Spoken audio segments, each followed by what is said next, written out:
بسم اللہ الرحمن الرحیم۔ اعلی حضرت عظیم البرکت مجدد دین و ملت احمد رضا فاضلی بریلوی رحمۃ اللہ تعالیٰ کے ایک مرید خاص تھے، امجد علی خان، بسوڑی شریف رہنے والے تھے، اور انہیں شکار کا بڑا شوق تھا۔ اکثر شکار پہ جایا کرتے تھے اور شکار کیا کرتے تھے۔ اتفاق سے ایسا ہوا کہ ایک دفعہ شکار پہ گئے اور شکار کے اوپر گولی چلائی، وہ نشانہ چھوٹ گیا اور کسی آدمی کو لگ گیا اور آدمی کی ڈیتھ ہو گئی۔ جب ڈیتھ ہوگی تو اس پر مقدمہ چل گیا، سلسلہ آگے بڑھتا گیا۔ انگریز کی حکومت تھی اس وقت، پھانسی کی سزا سنا دی گئی۔ جب پھانسی کی سزا انہیں ہوئی تو رشتہ دار ملنے کے لیے آئے کہ چلو مل کر آتے ہیں، کچھ دن رہ گئے اس کی پھانسی کو، چل کر ملاقات کر کے آتے ہیں۔ جب گئے تو اس کے چہرے پر رونق تھی، حشاش بشاش تھا، کوئی پریشانی کے اثرات نہیں تھے۔ اگر کسی کو پریشانی دیکھیں نا، سزائے موت ہو، پھانسی کی سزا ہو، تو وہ تو بڑا پریشان ہوتا ہے، اور دن بھی کم ہو بڑا پریشان ہو جاتا ہے، لیکن وہ حشاش بشاش ہے، بڑا خوش ہے۔ انہوں نے پوچھا بات کیا، کیوں خوش ہیں؟ تمہارے چہرے پہ تو غم ہونا چاہیے، کچھ دن رہ گیا۔ تو اس نے کہا مجھے پھانسی ہو نہیں سکتی۔ کیا کیوں نہیں پھانسی ہو سکتی؟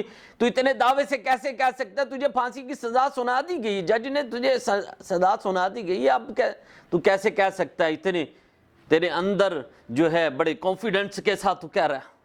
اس نے کہا اس وجہ سے میرے پیر و مرشد رات کو میری خواب میں آئے تھے، اعلی حضرت امام احمد رضا فاضلی بریلوی، تو آپ نے فرمایا تھا تجھے پھانسی نہیں ہونے دیں گے، ہم تجھے پھانسی نہیں ہونے دیں گے، تجھے بری کروا لیں گے۔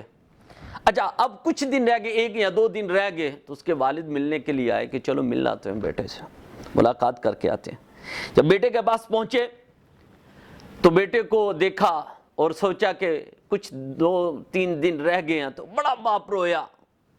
تو بیٹے نے کہا اپنے باپ سے مخاطب ہو کے روتے کیوں ہیں؟ کہا بیٹا 2 دن تو رہ گئے تیری پھانسی کے، تو رو نہیں تو اور کیا کروں؟ کہا با جان پریشان نہ ہوں، خوش ہوں، جس دن پھانسی کا دن ہوگا نا، اسی دن صبح کا ناشتہ میں آپ کے ساتھ کروں گا۔ بیٹا 2 دن رہتے ہیں، تجھے پھانسی کی سزا سنا دی گئی ہے، تو اتنا پریشان کیوں ہوتا ہے؟ تو اتنا پریشان ہے کہ خوش ہے، وجہ کیا ہے؟ کہا ابا جان میرے پیر و مرشد اعلی حضرت امام احمد رضا خان فاضل بریلوی خواب میں ملے، اور انہوں نے مجھے کہا ہے، آپ نے ارشاد فرمایا کہ تجھے پھانسی نہیں ہونے دیں گے، تو اس وجہ سے میرا عقیدہ، میرے پیر و مرشد نے فرما دیا مجھے پھانسی نہیں ہوگی۔ اب جب وہ وقت آیا صبح کا، جب پھانسی کا تو لے کر جا رہے تھے، تو اس سے پوچھا کہ تمہاری کوئی آخری خواہش ہو بتا دے۔ اس نے کہا آخری خواہش تو اس سے پوچھی جاتی ہے جسے پھانسی کے تختہ دار پہ چڑھایا جائے گا، میں تو تختہ دار پہ نہیں چڑھوں گا، مجھے تو پھانسی بھی نہیں ہونی۔ انہوں نے کہا پاگل ہو گیا، کیا باتیں کرتا ہے؟ لگتا ہے اور پھانسی کے ڈر کی وجہ سے، موت کے ڈر کی وجہ سے تمہارا دماغ چل گیا ہے۔ اس نے کہا نہیں، میرے پیر و مرشد نے فرما دیا ہے۔ اللہ اکبر۔ اب لے کر اسے تختہ دان کی جانب جا ہی رہے تھے تو ایک شخص بھاگتا ہوا ہے۔ اس نے کہا رک جاؤ رک جاؤ رک جاؤ، اسے چھوڑ دو چھوڑ دو۔ کیا بات ہے؟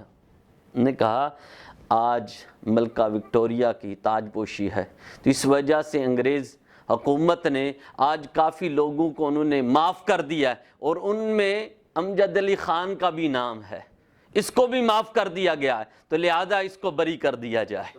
تو دیکھیں اعلی حضرت عظیم البرکت مجدد دین و ملت احمد رضا فاضل بریلوی رحمۃ اللہ تعالیٰ کا مرید، آپ نے خواب میں فرمایا، آپ نے فرمایا کہ ہم تجھے پھانسی نہیں ہونے دیں گے، تو اللہ کا کرم دیکھیں، آپ کی یہ کرامت ہے کہ آپ کے مرید کو اللہ نے کیسے بچایا، پھر اسے پھانسی نہیں ہوئی۔ تو یہ ہے، یاد رکھو، جب مرید اپنے پیر و مرشد پر سچا ایمان رکھتا، یقین کامل رکھتا ہے تو کچھ پا لیتا ہے، اگر جھوٹا مرید ہے تو کچھ بھی نہیں پا سکتا۔ تو یہ اعلی حضرت کی کرامت ہے، کتنی پیاری۔ دعا اللہ تعالیٰ ہماری توفیق دے۔